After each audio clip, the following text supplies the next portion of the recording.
The morning I found my son's college acceptance letter in the trash, I knew something was terribly wrong. But I never imagined that 6 months later, I'd be standing outside his graduation ceremony, banned from entering the building that my money had paid for. Hello, dear listeners. Before I share this painful chapter of my life, I want to ask for your support. Please subscribe, hit that like button, and tell me in the comments what city you're calling home today. It means the world to me. Now, let me tell you this story. That Tuesday started like any other. I woke up at 5 in the morning, same as I had for the past 23 years. My husband Michael was already gone. His shift at the warehouse started at 4:30, and he never complained. Not once in all these years. I made my coffee in the same chipped mug I'd used since our wedding day and sat at our small kitchen table, looking out at the street below our second-floor apartment. We weren't rich. Never had been. But we were proud. Michael loaded trucks. I cleaned office buildings at night. And every single dollar we didn't spend on rent or food went into one place: our son David's future. David was special. Not because he was our only child, though he was. Not because we spoiled him, because we didn't. David was special because he was brilliant. By age 7, he was reading books meant for teenagers. By 12, he'd taught himself computer programming. By 16, his teachers were telling us he could get into any college in the country if we could just afford the application fees. So we saved. I took extra shifts. Michael worked doubles on weekends. We stopped buying new clothes. We stopped going to the movies. For 3 years, every penny went into a savings account we called David's Dream Fund. We didn't tell him exactly how much was in there. We wanted it to be a surprise when acceptance letters started arriving. I was taking out the trash that morning when I saw it.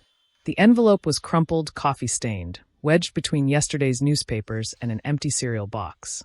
But I recognized the seal immediately. Stanford University. My hands started shaking as I pulled it out. Dear David Martinez, congratulations. We are pleased to offer you admission to Stanford University's class of. I couldn't read any further. My vision blurred with tears. Stanford. My son had gotten into Stanford, one of the best universities in the world. And he'd thrown the letter away like garbage. I sat down right there on the kitchen floor, still holding that coffee-stained envelope, trying to understand. Why would he hide this from us? This was everything we'd worked for. Everything we'd dreamed about. The front door opened. David came in, his backpack slung over one shoulder, earbuds in his ears. He was 18 now, tall and lean, with my dark eyes and his father's stubborn jaw. He looked at me sitting on the floor and froze. Mom, what are you doing? I held up the envelope. His face went completely white. We need to talk, I said quietly. What happened next, I'll never forget. David didn't apologize. He didn't explain. He got angry. Furious, actually. You went through my trash? He shouted. That's my private stuff. Private? I stood up slowly, my knees aching from years of scrubbing floors on my hands and knees. David, this is Stanford. Do you understand what this means? I understand perfectly, he said, his voice cold in a way I'd never heard before. It means 4 years in California, thousands of miles from here, living in some cramped dorm room, being the poor kid on scholarship while everyone else's parents buy them cars and apartments. My heart stopped. Scholarship? David, we have money saved. We have almost $60,000. We've been saving since you were in elementary school. He laughed. Actually laughed. It was a bitter, ugly sound. 60,000? Mom, do you know what Stanford costs? That's barely 1 year. 1 year, and then what? I work 3 jobs while trying to study. I go into debt for the rest of my life. We'll figure it out, I insisted, reaching for his arm. Your father and I will work more. We'll take loans. Will. I don't want you to. He pulled away from me like my touch burned him. I don't want to spend the next 4 years feeling guilty every time I buy a textbook, knowing you're working yourself to death for me. I don't want that life. Then what do you want? I whispered. He looked at me with eyes so cold they could have belonged to a stranger. I want what everyone else has. I want parents who can actually afford to give me opportunities, not parents who have to sacrifice everything just to give me scraps. The words hit me like a physical blow. I actually stumbled backward. We're not giving you scraps, David. We're giving you everything we have. Exactly, he said. Everything you have isn't enough. It's never been enough. He walked past me to his room and slammed the door. I stood there in our tiny kitchen, still holding that acceptance letter, and I felt something inside me crack. Michael came home an hour later and found me still sitting at the kitchen table. I showed him the letter. I told him what David had said. My husband, my strong, quiet husband who never cried, put his face in his hands and wept. "What did we do wrong?" he asked. "We gave him everything. How did we raise a son who's ashamed of us?" I didn't have an answer. Over the next few weeks, things got worse. David barely spoke to us. He'd leave for school early and come home late. When we tried to talk to him about college, about his future, he'd shut down completely. Then, one evening in March, he brought someone home. Her name was Vanessa Chin. She was beautiful, petite, perfectly dressed, with an expensive handbag and shoes that probably cost more than our monthly rent. She smiled at us with bright white teeth and shook our hands with fingers that had never scrubbed a toilet or mopped a floor. "It's so nice to finally meet David's parents," she said sweetly. "He's told me so much about you." I doubted that very much. We sat in our living room, the furniture old but clean, and made awkward small talk. Vanessa's father was a surgeon. Her mother was a lawyer. They lived in the wealthy part of town, in one of those houses with a circular driveway and a 3-car garage. "David's been helping me with my college applications," Vanessa said, sipping the tea I'd made. "He's so incredibly smart. Do you know he got into Stanford?" Michael and I exchanged glances. "We know," I said carefully. "We're very proud." "It's such a shame about the money situation, though," Vanessa continued, and something in her tone made me tense. "David told me you can't really afford it. That must be so difficult." David shot her a warning look, but she either didn't notice or didn't care. "But I told him not to worry," she went on, smiling at my son. "My parents said they'd be happy to help. They're very generous with their friends' children, especially ones as talented as David." The room went very quiet. "What did you say?" Michael asked slowly. Vanessa blinked innocently. "I said my parents would help with David's tuition. We take care of our own." "Our own," I repeated. "Well, you know, David's practically family now. We've been dating for 6 months." 6 months. David had been hiding this girl from us for 6 months. And now she was sitting in our living room, offering to pay for our son's education like we were a charity case. "That's very generous," I said, my voice perfectly calm even though I was shaking inside. "But we can pay for our son's education ourselves." Vanessa's smile faltered. "Oh," David said. David was mistaken. I cut her off. I looked at my son. Wasn't he? David wouldn't meet my eyes.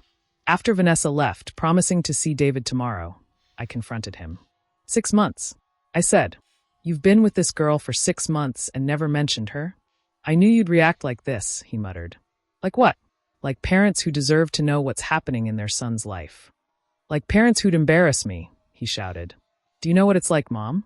Do you know what it's like to have friends whose parents are doctors and lawyers and business owners, and my parents clean toilets and load trucks?" I slapped him. I'd never hit my child before. Never. But in that moment, the words hurt so much that my hand moved before my brain could stop it. David's head snapped to the side. A red mark bloomed on his cheek. He stared at me with shocked eyes. "I'm sorry," I whispered, horrified at myself. "David, I'm so sorry, I didn't mean." "You're right to be sorry," he said coldly, touching his cheek. "You should be sorry for a lot of things. Sorry you couldn't give me a better life. Sorry you couldn't be the kind of parents I could be proud of."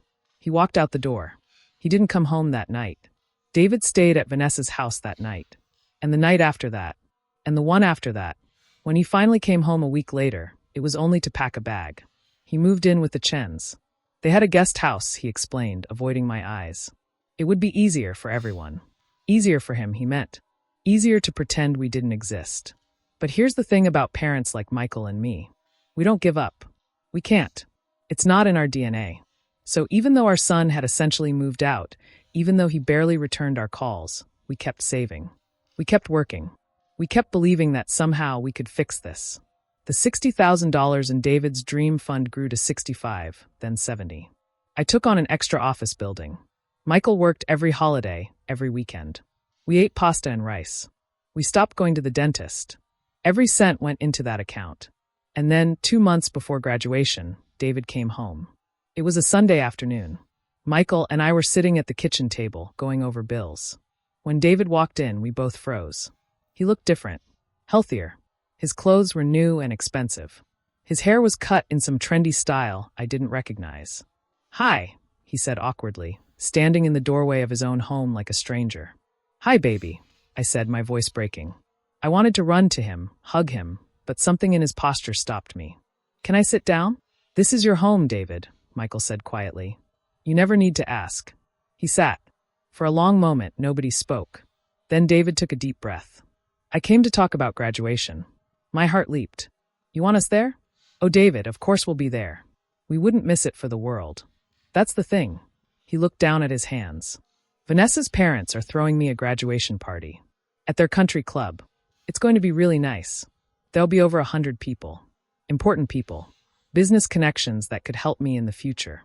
"That sounds wonderful," I said, confused about where this was going.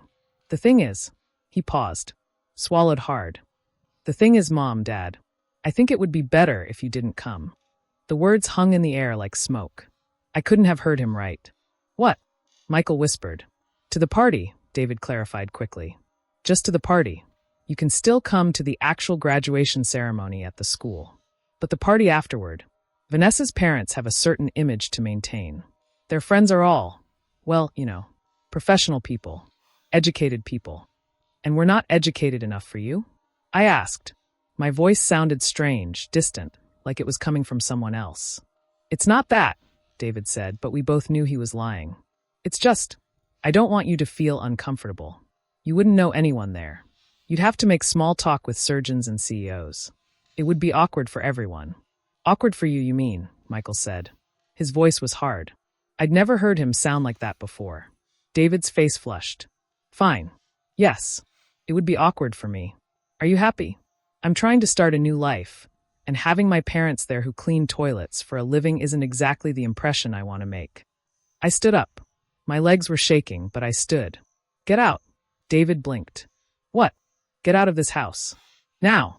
"Mom, you're overreacting." "Get out." I screamed it, loud enough that our neighbors probably heard. Loud enough that David actually jumped. "You come into our home, the home we've worked ourselves half to death to maintain, and you tell us we're not good enough to celebrate your achievements? Achievements we made possible? Get out." "Fine," David shouted back, standing up so fast his chair fell over. "I should have known you'd react like this. This is exactly why I can't have you at the party. You're so dramatic, so emotional, you'd probably cause a scene." Michael stood up. He didn't shout. He didn't need to. He was a big man, made bigger by years of hard labor. "Son," he said quietly, "you heard your mother. Leave." David left. The door slammed so hard a picture fell off the wall. The glass shattered on the floor. I sank back into my chair and stared at the broken frame. It was a photo of 3-year-old David on Michael's shoulders, both of them laughing at something I'd said. We looked so happy. We had been happy. What happened to that little boy? I whispered. Michael didn't answer. He just knelt down and started picking up the broken glass. That night, I couldn't sleep. I lay in bed staring at the ceiling, Michael snoring softly beside me, and I thought about everything we'd sacrificed. The vacations we never took. The restaurants we never ate at. The clothes we wore until they fell apart. All for a son who was ashamed of us. At 3 a.m, I got up and went to the kitchen. I opened my laptop, the old, slow one we'd bought used 5 years ago, and I started researching. The Chun family. Dr. Richard Chun, cardiac surgeon. Mrs. Patricia Chun, corporate attorney. Multiple properties. Board memberships. Charity galas. They were exactly the kind of people David wanted to become. I found their country club. Willowbrook Country Club. Membership fee, $25,000. Annual dues, $15,000. The website showed photos of elegant parties, golf tournaments, charity auctions. Everyone was white teeth and expensive clothes. Then I found something interesting. The club's events page. And there it was. Private graduation celebration, Chun family, Saturday, June 15th, 2 p.m. They'd made it public. They were so proud of their charity case, their brilliant scholarship project, that they'd announced it to the world. I stared at that screen for a long time. Then I opened a new tab and logged into our bank account. David's Dream Fund, $72,384.16. Every penny represented a sacrifice. Michael's aching back. My swollen knees. Skipped meals. Turned off heat in winter. Darkness instead of air conditioning in summer. This money was our love made tangible. And our son didn't want it. He wanted Vanessa's parents' money instead. I sat there until the sun came up, thinking, planning. And by the time Michael woke up, I knew exactly what I was going to do. Michael, I said when he shuffled into the kitchen, how would you feel about spending some money? He looked at me like I'd grown a second head. We never spent money. Not on ourselves. What kind of money? He asked carefully. All of it. He sat down hard. Susan, what are you talking about? I told him my plan. I told him everything I'd thought of during those dark hours before dawn. And I watched my husband's face change from confusion to understanding to something that looked almost like admiration. Are you sure?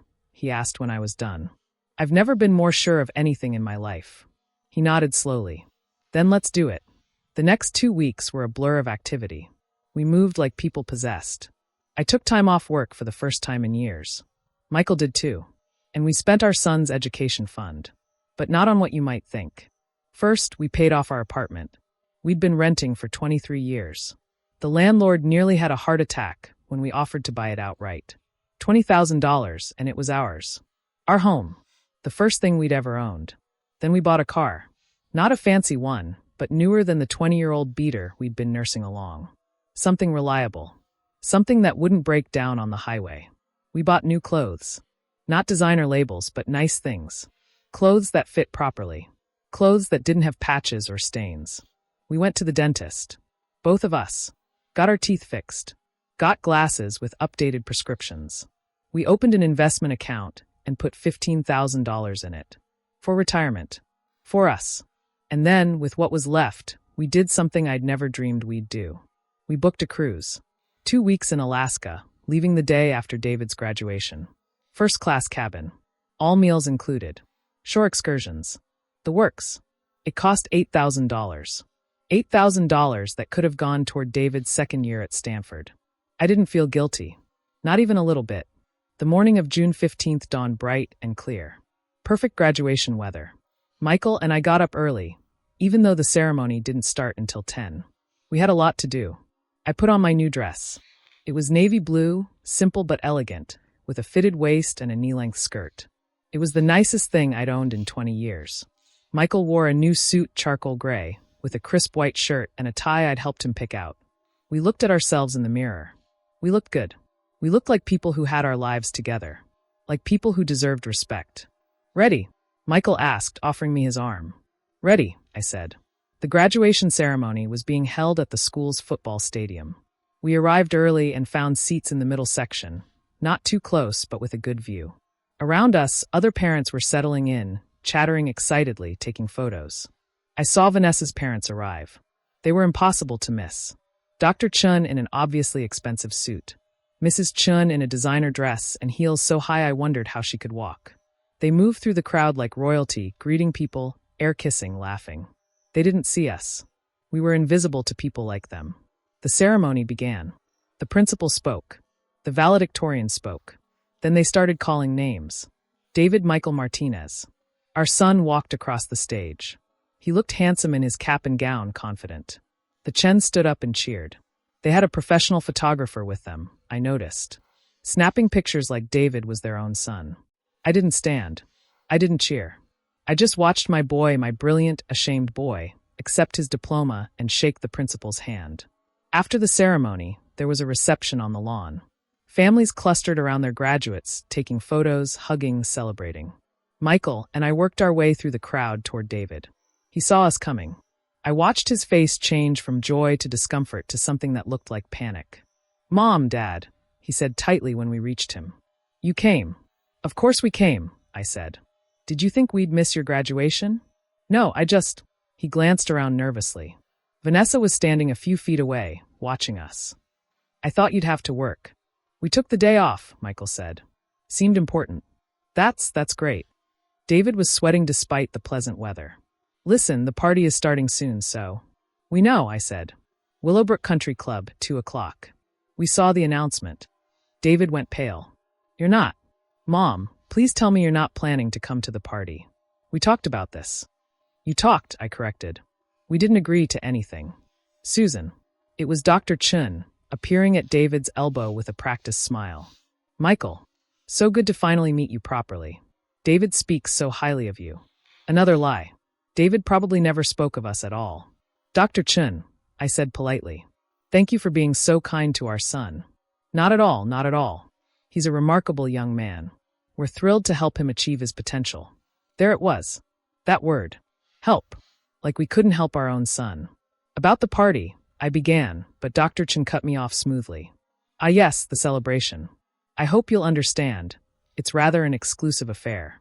Limited capacity. We've had to keep the guest list quite restricted. Restricted to people you approve of, Michael said flatly. Dr. Chen's smile tightened. I'm sure you understand. The club has certain standards. Standards we don't meet, I said. It wasn't a question. I didn't say that. You didn't have to. An uncomfortable silence fell. David looked like he wanted the ground to swallow him. Vanessa had her phone out, probably texting her friends about the awkward scene. I opened my purse and pulled out an envelope. I'd prepared it the night before, written everything out by hand in my neatest handwriting. This is for you, I said, handing it to David. He took it warily. What is it? Open it. He did. Inside was a single sheet of paper. A statement from the bank. Showing David's dream fund. Current balance. $943.27. David stared at the number. His face went from confused to shocked to horrified. What did you do? He whispered. Where's the money? There was over $70,000. I agreed. Past tense. You spent it. His voice was rising, attracting attention from nearby families. You spent my college fund? Our college fund, I corrected. The fund your father and I created. With our money. From our jobs that apparently embarrass you so much. But I need that money. Stanford costs. We know what Stanford costs, David. We've known from the beginning. We were prepared to sacrifice everything to send you there. I paused. But you made it very clear you didn't want our sacrifices. You wanted the Chen's charity instead.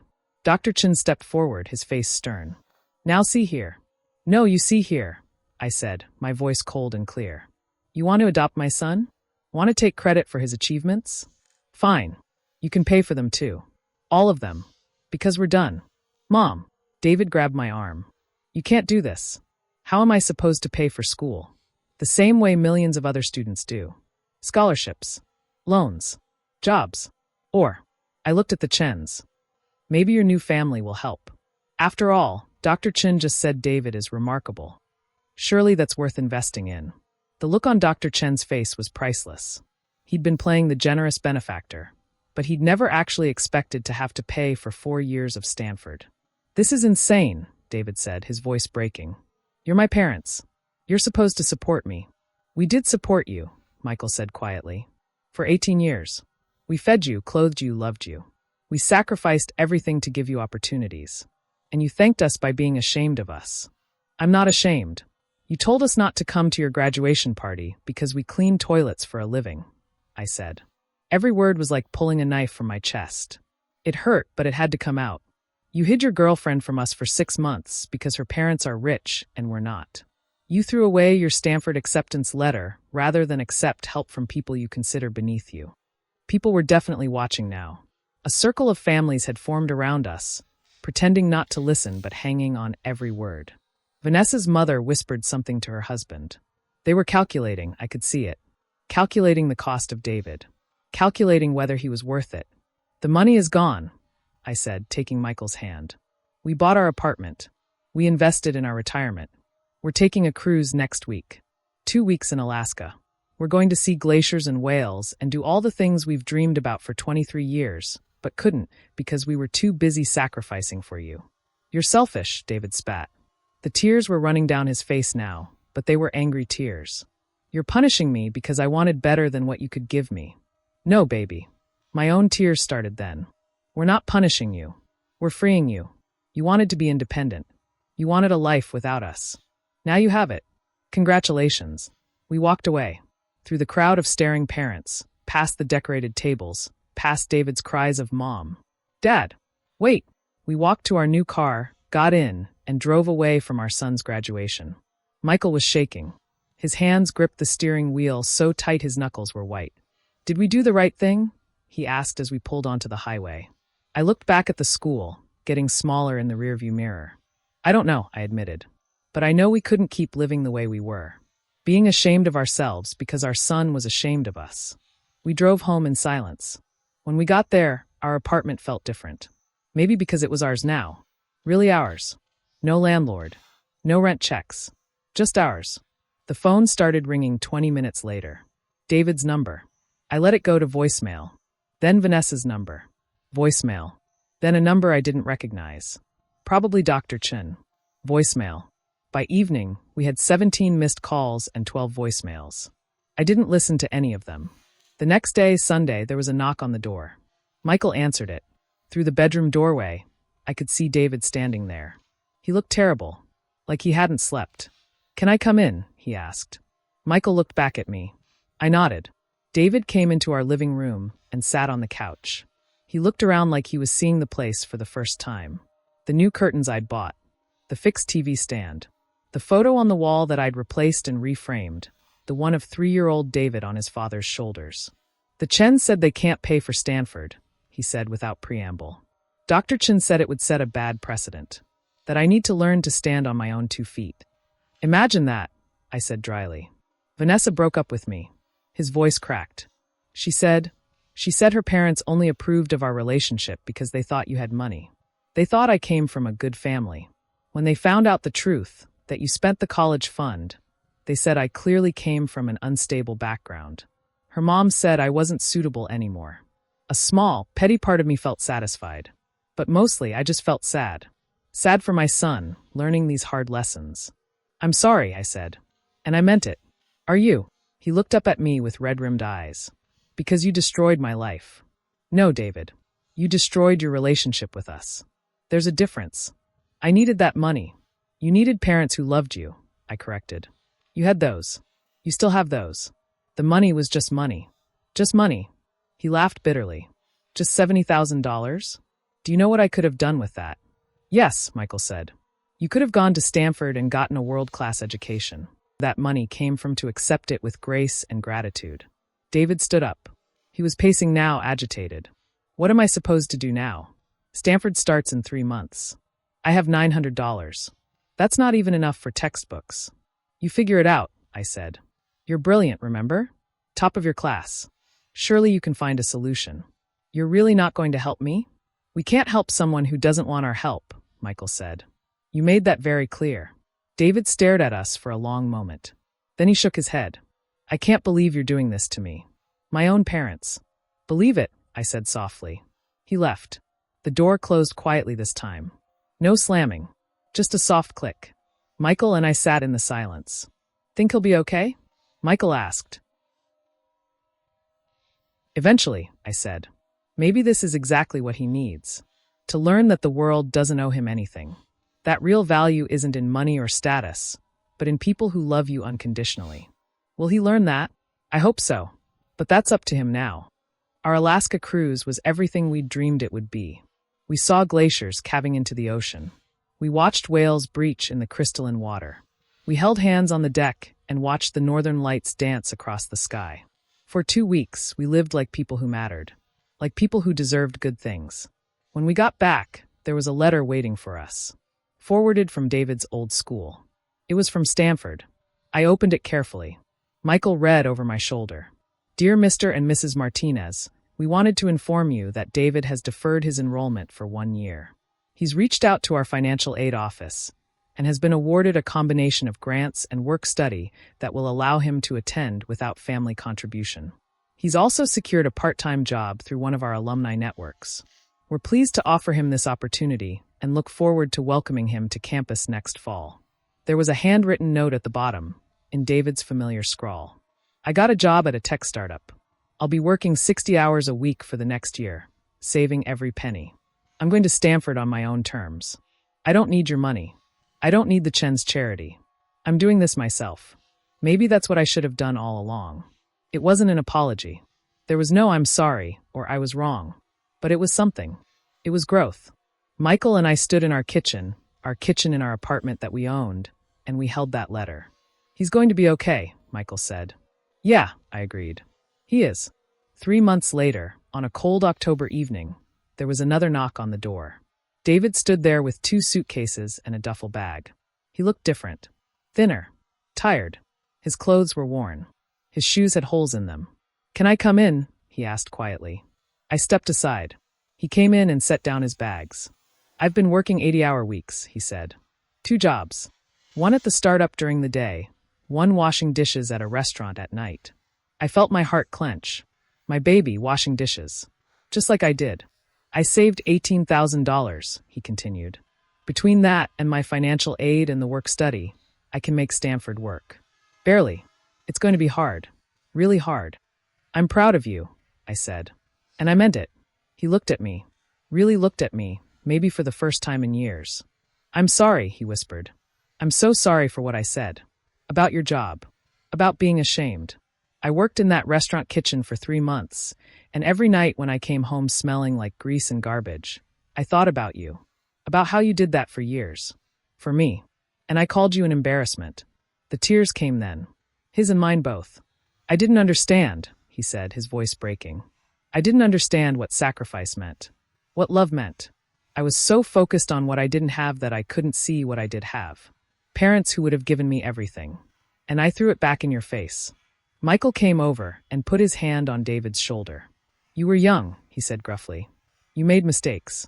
We all do. But I hurt you. Both of you. I can see it in your faces. I broke something. Broken things can be fixed," I said, taking his hand. "If both people want to fix them." "I want to," David said urgently. "I want to make this right. I don't know how, but I want to try." I pulled him into a hug. He was taller than me now, broader, but he still fit against me the way he had when he was small. "Then we'll figure it out," I said. Together. We ordered pizza that night. Not because we couldn't cook, but because we wanted to celebrate. David told us about his jobs, about the startup, about his plans for Stanford. He told us about Vanessa, how he'd run into her at a coffee shop, and she'd pretended not to know him. "Good riddance," I said, and he laughed. "Yeah, good riddance." Around midnight, as David was getting ready to sleep on our couch before heading back to his shared apartment in the morning, he paused. "The money you spent," he said. "The cruise. The apartment. Was it worth it?"